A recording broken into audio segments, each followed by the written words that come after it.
Hello and a very warm welcome. From the boardroom to the break room, the talent landscape is in flux. Economic headwinds, hybrid work, and a digital revolution have rewritten the rules of recruitment. The question now perhaps is, are companies merely reacting or are they reinventing perhaps? In this episode of LinkedIn Talent and Talks powered by the Economic Times, we are decoding how global shifts are influencing India's recruitment ecosystem and what that means for both clients and candidates. I mean, are we seeing a move from culture fit to culture add? Is agility the new currency in recruitment? And perhaps how exactly are platforms like LinkedIn shaping sourcing, visibility, and relationships? Now, joining us, someone who's been ahead of the curve in every hiring cycle. Please join me in welcoming Hema Subramaniam, founder and CEO at Life Connections, and Madhusha Das, Regional Head India at LinkedIn Talent Solutions. Now, welcome, ladies. Thank you, Himanshi. Happy to be here. Thanks, Himanshi. Over to you, Madhusha, for the fireside chat. Please take over. Thanks.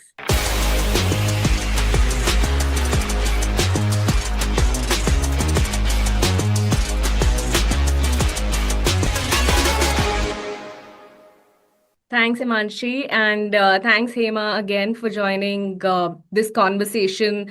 I've had the privilege of working with you in the past. For many years, we've seen your growth as a company, as a leader. You've pretty much built Life Connections bootstrapped, which is something that's so admirable. Your experience, and I'm sure that our audience will gain so much from your 28 years of experience across different markets, India, APAC, Middle East, and the NEMA region, which is such a great thing to have today. I want to start off with understanding a little bit of the big picture here. At the moment, the whole world is going through so much volatility. There is a lot of turmoil, geopolitical tension. There's a new uh, bad news, so to say. So every morning that we wake up to, uh, this has a direct impact on businesses. It has a direct impact on hiring. There is digital disruption. I'm keen to understand from you on what are you seeing on the ground when it comes to the impact on the recruitment system and the various trends in the India market from all of these macros that are impacting the world right now. Sure, thanks. So, yes, we live in a world of high turbulence. And I think a key quality all of us need to cultivate is tolerance to ambiguity. It is such an ambiguous, constantly evolving world. Recruitment has been hugely impacted. And I'll tell you why. But recruitment across multiple sectors is a very vast subject. I'll just break this down. If we have to divide it between um, India and knowledge economy. When I say India, I mean the banking scene in India, hiring for manufacturing, logistics. That continues to trundle along. Nothing seems to have impacted that engine. In fact, performance PLI schemes, etc., has increased manufacturing opportunities in India. But you must keep in mind that the knowledge economy is what offers brutal numbers to a recruitment agency. And in the knowledge economy, by that I mean IT enabled services, the so-called BPS, BPMs of the world. And there has been a definite impact. The Again, I would divide this into like services organizations and captives. By captives, I mean the GCCs, the Global Capability Centers. So if you take services, the we have the biggies, the which companies that we call them: W for Wipro, Infosys, TCS, Techem, CTS, and HCL. The which companies are in a go slow mode, and these are the guys who tend to hoover up talent, massive numbers, and then they cause a ripple effect. Then every candidate goes around working with multiple offers. So there becomes a war for talent. And in this war for talent, the battlefield is chaotic.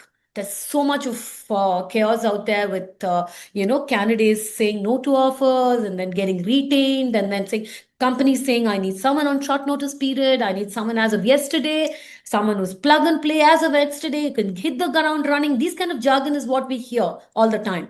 That battlefield is eerily silent now, chillingly quiet, no noise. And the if you take the global capability centers, again, I would like to make a difference between the existing big GCCs and the new the ones that are just setting up shop. The existing ones are in fact going through certain mergers, etc., and they have their own story to tell, which is largely at this point from a recruitment perspective, it is just attrition linked hiring. Whereas if you take the new GCCs, they are hiring, but their numbers are never going to be as big as the biggies, as the services companies. So overall, yes, there is a lot of quiet that we see. This April, May, June, like I was telling you, looks different. But the revenge after the revenge hiring of COVID, the the marketplace is suddenly quietened down immensely. The even in the tech services, the smaller services companies have started picking up hiring, but the giants are quiet. So from a recruitment perspective, hiring perspective, given the different domains, this is what is happening. But you also asked about trends in the how the candidates are handling it, the how the culturally what's happening is work from home. Everybody, the first question I get is, hey, is it a hybrid model? How many days do I have to come to work? So those companies that choose to say, hey, come all days to work, they are going to have a problem attracting and retaining talent. And gig economy is here to stay. That's the other thing I got. The people are now okay to doing a 6 month gig, a 3 month gig, and then doing what they want to do. For instance, I have a very interesting story to tell about a solution architect for a bank that I placed. And this guy is very intelligent, and because Live Connections placed him, 1 year later, they ran into a small problem. They gave him a whopping hike, and he quit. And they came to me and said, can you understand why he quit? And when I spoke to him, I realized this is not about money. The bank can never match his aspirations. His aspirations is to travel and see the world. And what he has done is he has quit his job, signed up for a bartending course. And I said, what are you going to do with that? Yeah, I see Himanshi's eyebrows go up. Exactly. I said, what are you going to do with that? And he said, I can go join I already have a cousin who's working in a cruise ship, and he can get me onto a cruise ship and I can travel. And then what are you going to do a year later? Oh, I'll come back and there's always live connections. That confidence. The today some of the people are bringing to the table. They're saying it's okay. We will. These are our aspirations, and we have a short life, and this is what we're going to do. So the gig economy is definitely here to stay. Earlier, it used to be no, no, no. I want a full-time job. Why should I be on your payroll? I want my PF. I want. They wanted security. They wanted. That is another generation. Those guys are now mid managers today, but the workforce is different today.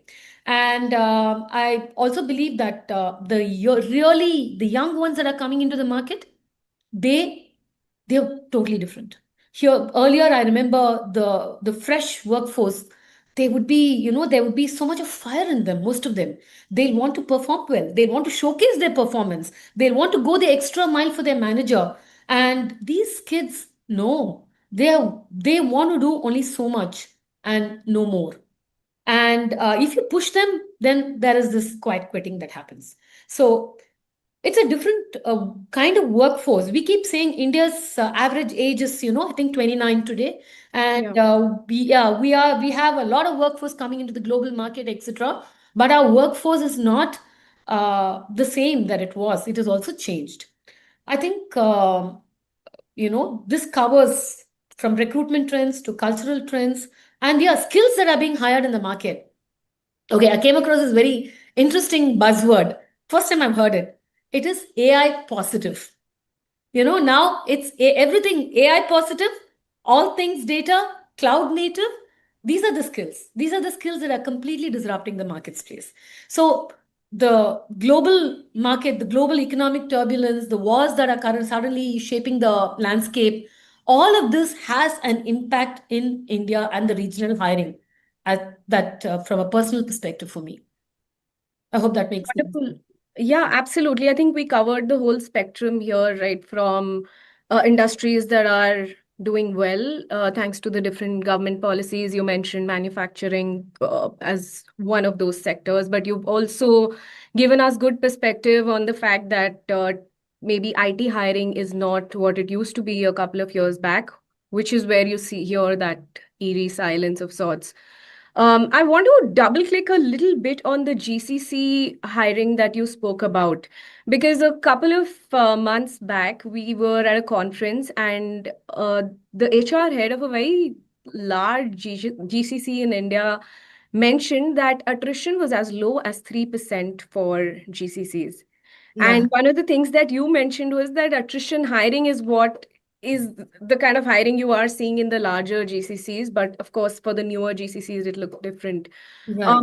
What are the kind of volumes, if you can give us a little bit of perspective on that? What are the type of job opportunities that you think can be created in this segment over the next couple of years? So it's single digit attrition across, and the biggie is not hiring, the big service is not hiring. So the demand supply gap, which always favored the talent, has suddenly boomerang. It now favors the employers.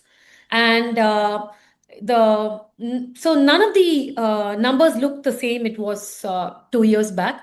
But from a skills perspective, what is interesting is this: even if again I'm speaking specifically to the technology, the knowledge economy world, even a Java programmer, for instance, has to be AI savvy. An infrastructure engineer has to be AI savvy.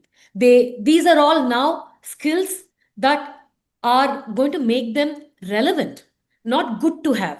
They are must have. So skills are the whatever the job advertised, a deep understanding of cloud, a deep understanding of everything AI, and data.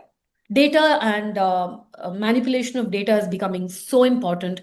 I think today what I'm noticing is that it isn't just one skill; it is a multiplicity of skills, competencies that they have to bring to the table, which means they have to work hard at staying relevant, at adapting, at picking up new skills.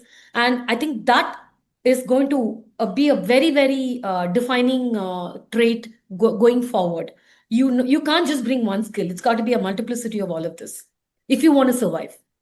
Yeah, absolutely, and would completely agree with that, because even on LinkedIn, one of the trends that we are seeing is the percentage of people who've added an AI skill on their LinkedIn profile has gone up massively.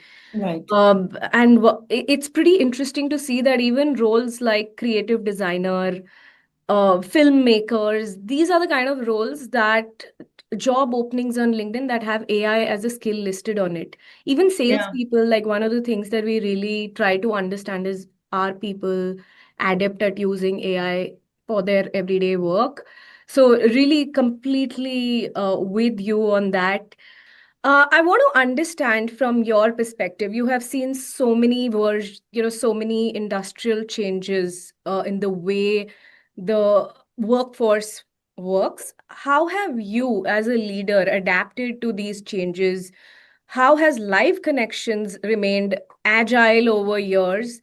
And would love to hear some of the ways that you have reimagined your offerings, your approach in terms of soft skills and maybe even hard skills, if you'd like to share those. I'll tell you certain defining moments in my journey. I had this company. I started this company. We were doing well, and I said, "Hey, let's go buy a tech tool. Nothing like a good engine to power us." And we realized we couldn't afford any of the tech tools in place.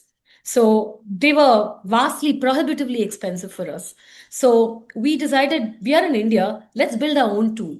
So we started building an engine, and with I kept adding teams. I now have about 5 programmers, and today I have what started off so that I don't have to keep Excel sheets and run my business with Excel sheets or Google sheets. Now today I have a kick-ass ERP engine only for recruitment agencies. It has been designed, created for by a recruiter for a recruitment firm. and not for corporates. This is purely for our environment. And I can get some fantastic slice and dice, crunch fabulous data. I can take way better data to corporates than, they have Talios and the Workdays of the world. I present them with way better MIS than that. So I think this is one way I've tried to be agile. Beyond that, we've also been early adopters of social media, all social media engines, not just LinkedIn. Your tech gigs, your Stack Overflow, your Kaggle platforms. So what happens is we nurture database, and these platforms help us in really tracking the right person, right talent, and they may be passive for the first 7 months. 8th month, they may be unhappy and they may be looking for a job. And bingo, we are there because we have nurtured them. We have been in touch with them. So I think social media has our early adoption and actively working on those platforms has helped us. Wonderful. I think some of the things that really stood out for me is the fact that being forward thinking and being preempting where the market is going even before the wave hits the market. I do remember live connections using social media really well, even in the past. That is definitely something that stood out for me always. You've been a LinkedIn adopter for a very, very long time, but recently I think we've really scaled up together. Keen to understand your perspective here, Hema. How do platforms like LinkedIn, and I'd really love for us to double click a bit on LinkedIn. How have we helped you evolve, whether it's sourcing talent, brand visibility, or insights around the talent landscape? LinkedIn, for us, has been a very explosive game changer. Explosive. And here's why I'm saying this. As recruitment firms, we were heavily dependent on databases available in the market. And some of the players started the pricing strategies hurt us. It was pay per view. They wanted a share of our revenue. And it hurt us so badly. And that's when we were always early adopters for LinkedIn. So that's when we decided we need to formalize a LinkedIn strategy for us to grow away from the databases available in the market. So LinkedIn is not just also about I would say it's about sourcing talent, assessing talent, personal brand visibility for us, customer acquisition, and I would, beyond all of that, a massive commercial impact on our bottom line. That's overall for you. But if I have to break this down, sourcing talent. Today, any self respecting professional anywhere in the world looking for a job is on LinkedIn. That is the penetration of LinkedIn. So, and I am someone who works, for instance, I need a person in Singapore today. I'm working on requirements in US, in China, in Dubai. So LinkedIn with one window, one platform, you guys have made geography history. It doesn't matter. No geographical. I don't have to look at a database from Manila. I don't have to pay for dice. I'm done. I just have one window, one platform, and I can operate in it. That's one. Second, you also people have started now realizing that they can actually add on resumes. The resume is tagged in LinkedIn. So you have also started evolving and to suit, and it's majorly suiting us, so that we have a ready-made resume. We just don't have a LinkedIn profile. Hey, we like this, we click on the resume. And the if one post of mine recently, Madhusha, garnered 165,000 views. Profiles, resumes came pouring in to the email ID I'd given. And I have a parsing tool which will intelligently parse and give me the salient resumes. And that's it. Bingo, I got what I wanted. I closed. So that is a power at the tip of my hands for me with a reason which comes with a reasonable price tag. That is sourcing talent. Now, assessing talent. For me, it's not just important that, hey, are you a 10 plus years experience, so and so you check all the boxes. No. I'd like to know if you have, what about thought leadership? Have you published anything? Are you inclusive? What kind of, so the term I have for it, I don't know if you have this, is LinkedIn forensics. So, LinkedIn forensics is what we do to help us give a cultural fit to our client. For us personally, it has helped a lot in branding. I recently had a GCC player, a hedge fund company, who saw the kind of action we deployed on LinkedIn, and said that he invited us for an RFQ.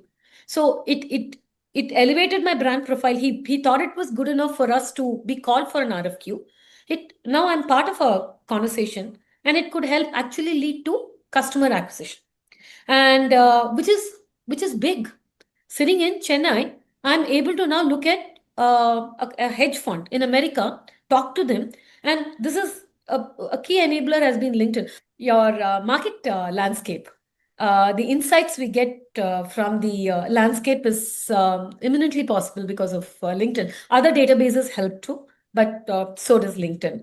Wow. I mean, I feel so happy to hear the things you said, because one of these is definitely going to be my tagline now in my next customer conversation.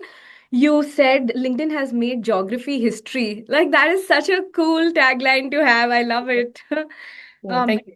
Even LinkedIn forensics, I think it's such a great way to look at hiring. Really interesting to hear and have like a word to some of what we probably do, but it just gives a method to what we probably are aware of already.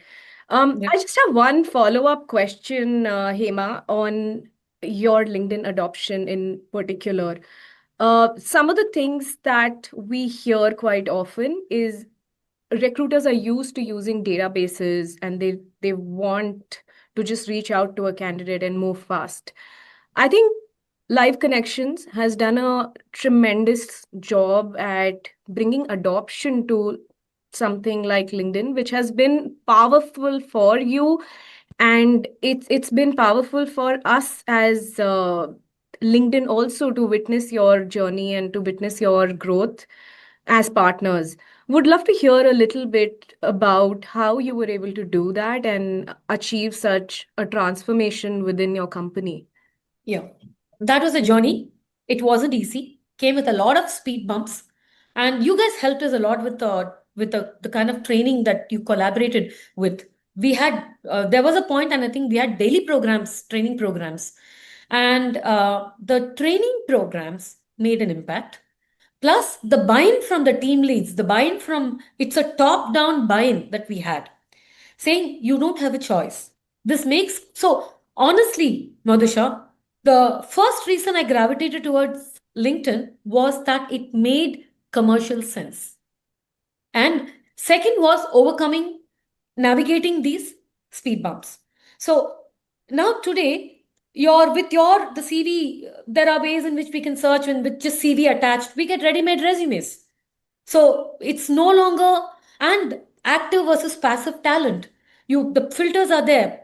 Today, you take a traditional database, people put their resumes out there. Okay, we get excited about the resumes. They don't even pick up their calls. But when we know that we are reaching out to a person with the filter of actively, looking, seeking a job, we know they would respond, and we believe that the any player willing to wanting to adopt LinkedIn, I think today they just have to look at the commercials. This makes sense, but just that alone is not enough. There has to be you guys are willing to collaborate. They have to put their guys, their resources also on a collaboration journey with you, and not see it as hey, time spent away from sourcing. This is time that perfect sourcing that helps them perfect source, you know the hone their skills in search. Also a good segue for us to understand a little bit about the future of hiring. Like, we spoke quite a bit about how the candidate mindset has shifted, how clients are hiring differently, what are the different changes in the industry. Would also love to understand and dive a little bit deeper around looking at today's hiring signals. What do you think would be the next big wave of recruitment tomorrow? Like, what are the things for the world to watch out for when it comes to recruitment? There is a lot of doomsday about apocalyptic information on what AI is going to do. Everybody's going to lose their job. I heard somewhere that they call it WMD, weapon of mass disruption.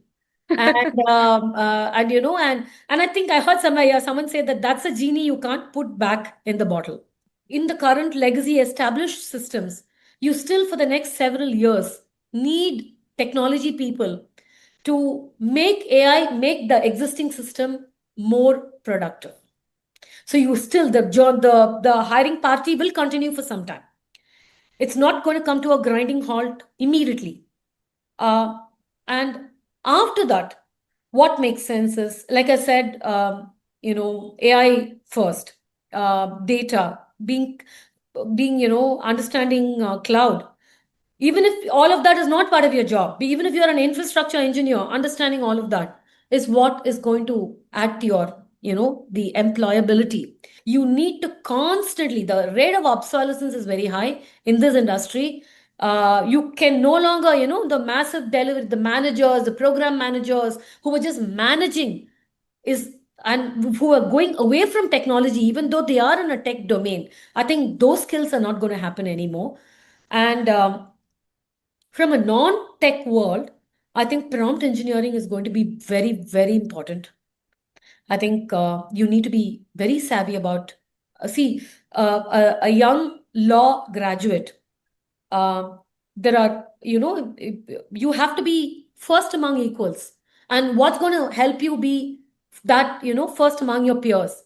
And that is being AI savvy, AI first, AI positive, call it whatever. That is going to, AI is going to hugely define our world going forward, my opinion, Madhusha. But I think instead of being intimidated by it, being, using it as a collaborative fellow colleague probably would help us. AI is not going to take your job. Not knowing AI is going to take your job. Not using AI is going to take your job, rather. That's my sense. Absolutely, and I love that quote that you ended with. It's quoted so often, and absolutely true. It's not AI that's going to take your job. It is definitely going to be someone who's learned how to use AI well. Just a follow-up question to that, in the recruitment world, how are you seeing your teams, your recruiters adapt to AI? What are those must-haves that you recommend for your team when it comes to AI adoption in recruitment? The first thing I did was ask them all to go on to any platform of choice and do a course in prompt engineering. They need to understand. And then I've asked them, see, everything is, the free versions are available. I've asked different people to use different kinds of AI tools, and we compare and see results, etc. So AI conversations are actively happening. And at this point in time, it's a blessing. We are able to get any information we want, which helps. Now, the sourcing, I've told my team, sourcing asset, anything transactional, anything banal is going to go away to AI.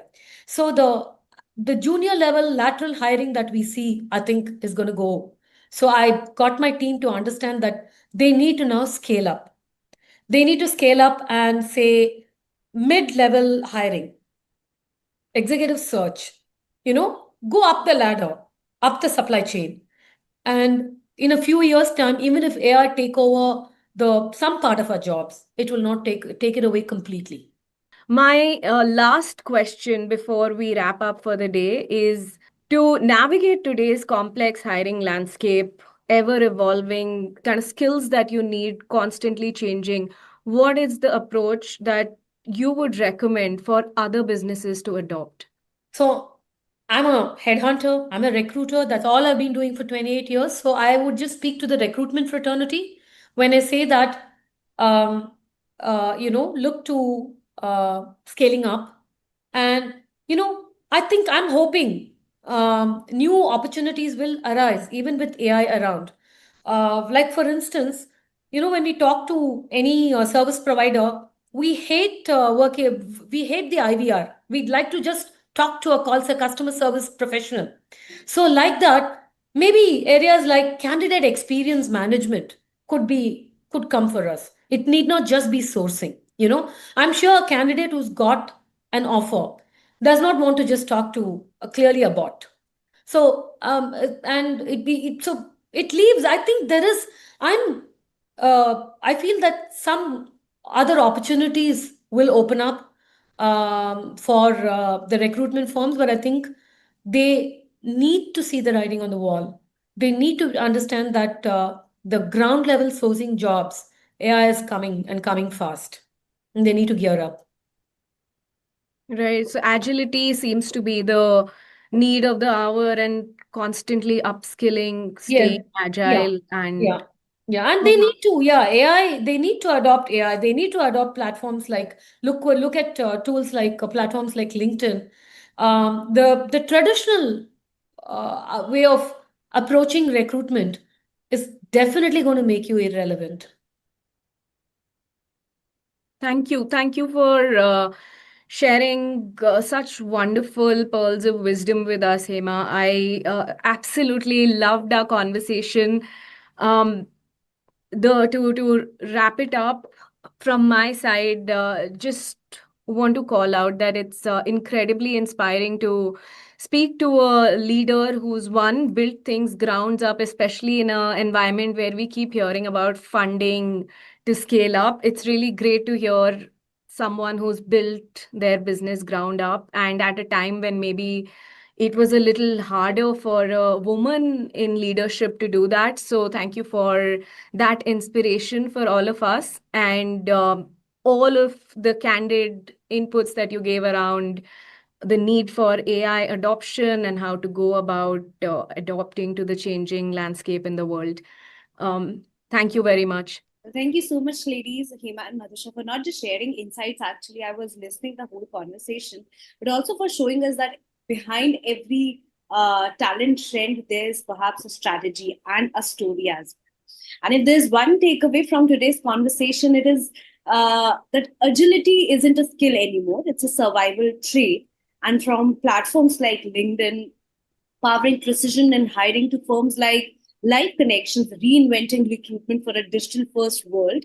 One thing is clear: the future belongs to those who perhaps can anticipate, adapt, and act fast, right?